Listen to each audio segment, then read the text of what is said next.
UK bank Nationwide has come under fire after policing the speech of a payment reference sent between two friends. David Soffer received money from a friend with a simple reference stating a 4-letter word beginning with T. Soffer has since said that good old banter is at risk after he was told the joke payment reference was so offensive that it was deleted.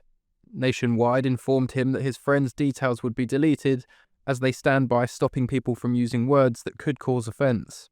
Soffer has compared it to the debanking scandal, saying that he has been dehumoured. The founder of news site TechRound told GB News, "A friend who I've known for 20 years sent me a small payment and made a joke that we both found funny.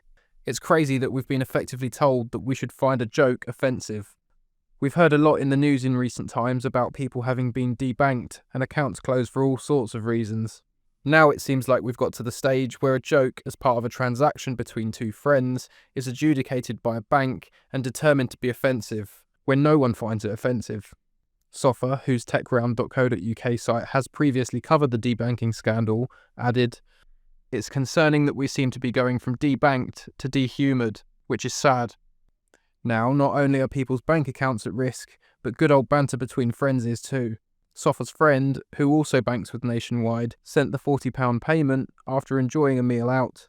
Days later, he received a letter in the post getting a slap on the wrist about the swear word in the reference. The letter read, "A payment reference you have used could be considered to be offensive. Nationwide, along with other building societies and banks, stands by stopping people from using words that could cause offence when they send a payment. If you do not change the payment reference by the 25th of February 2025, we will delete the following payee details and we will no longer keep a record of them." Mr. Soffer previously appeared on GB News to raise the issue of debanking around the time that Nigel Farage's account was closed by Coutts. After Mr. Farage's account closure, it later emerged that his views on Brexit, Donald Trump, and an endorsement of a Ricky Gervais joke on trans people were the butt of the issue. What my case has done is to lift the lid off a problem that was there anyway. And I suspect this problem is much bigger than anybody realises.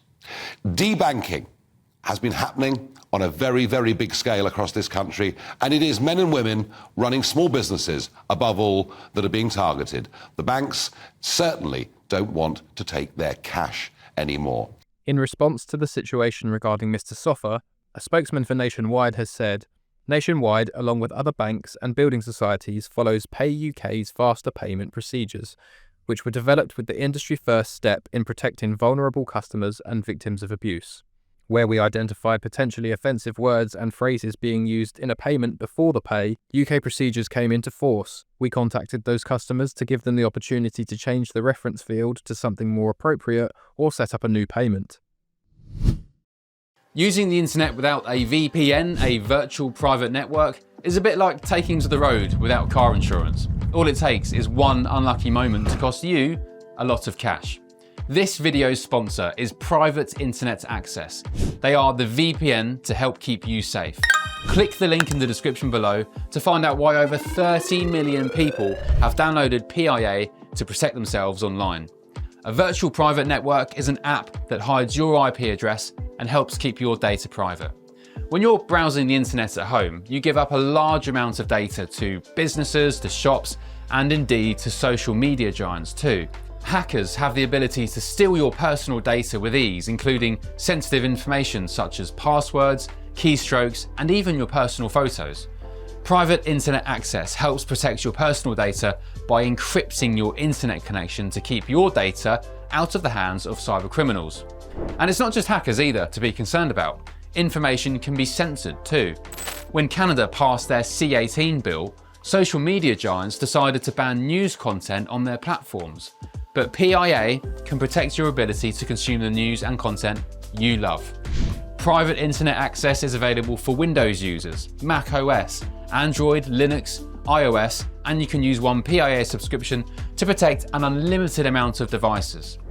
And we've got a huge GB News discount for you too. Click the link in this video's description and you'll get a massive 83% off PIA. That's under £2 a month, the price of a coffee, and you'll get an extra 4 months completely free on top. Also, there's a 30-day money-back guarantee too. Visit piavpn.com/GB News to start protecting yourself digitally today. The telling off for Mr. Soffer comes at the same time as a NatWest customer has been told to do his banking online after complaining about being offended by pride flags displayed in his local branch. The customer, identified only as Mr. J, visited the bank last July and became upset by the pride materials on display.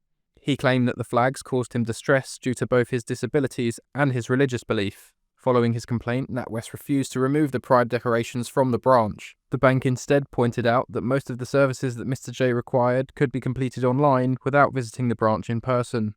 Mr. J escalated his complaint to the Financial Ombudsman Service in November.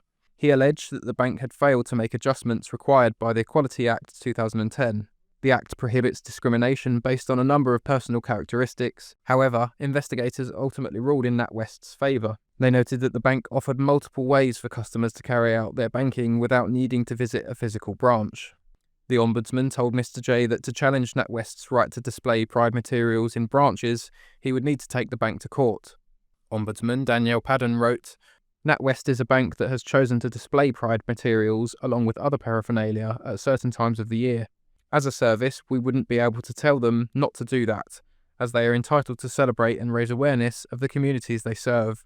I am not able to decide that NatWest have acted unfairly here. They have provided alternative methods of banking and are entitled to decide what materials they display in their branches at certain times of the year." The ruling firmly established that banks have the right to determine what they display in their own premises.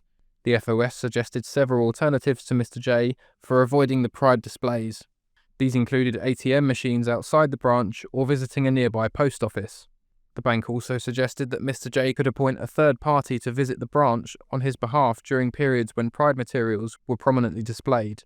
In the bank's 2024 annual report, NatWest states that it celebrates pride across the UK. On their website, NatWest declares its claim to continue to deliver a better LGBT colleague and customer experience through continuously challenging the status quo. GB News' headliners recently gave their opinions on the story. The Telegraph has a new strategy by banks to get us to use their app so they can save money by closing branches. Yes, that's a possibility. I can consider that. Yes, a gentleman who complained about an LGBT pride campaign at his local branch. This was NatWest, who, of course, fell foul of Nigel's debanking scandal a couple of years ago. And he was upset. It said, it's quite interesting, he claimed the paraphernalia distressed him both because of his disabilities and religious beliefs. I find it, I don't know quite what disability, I mean, possibly, conceivably, maybe he had find some sort of bunting is jarring. I think maybe he was colourblind. Could be, it's conceivable. I would like us to return to a point where people don't feel they have to reach for that victim status in order to just go, I'm sorry, I come here to bank. I don't want to have your propaganda shoved down my throat. This is inappropriate. Yeah, maybe there's a little collection jar on the counter, but you can easily imagine how much there was going on. And yeah, I kind of with him. Anyway, the Financial Ombudsman has found that it wasn't acceptable for them to just go, well, you could always bank online if you don't like it. I think they found that it was OK for them to do that. They found it was OK. They did? Yes, so they found against him. But do you know what? I kind of agree with that decision, though. Okay. A business can do what they like, and if you don't like it, you can change your bank, go somewhere else. But at the same time, there's this kind of... we're doing inclusivity, mate, so if you don't like it, get out. And there is this feeling that we don't launder money anymore through banks, but they kind of launder their conscience through Pride Month. And I think we're all suspicious about this rainbow capitalism.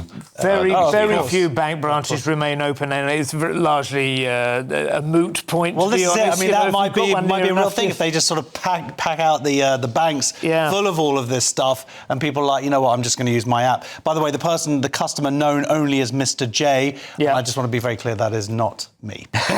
So could have been. Yeah.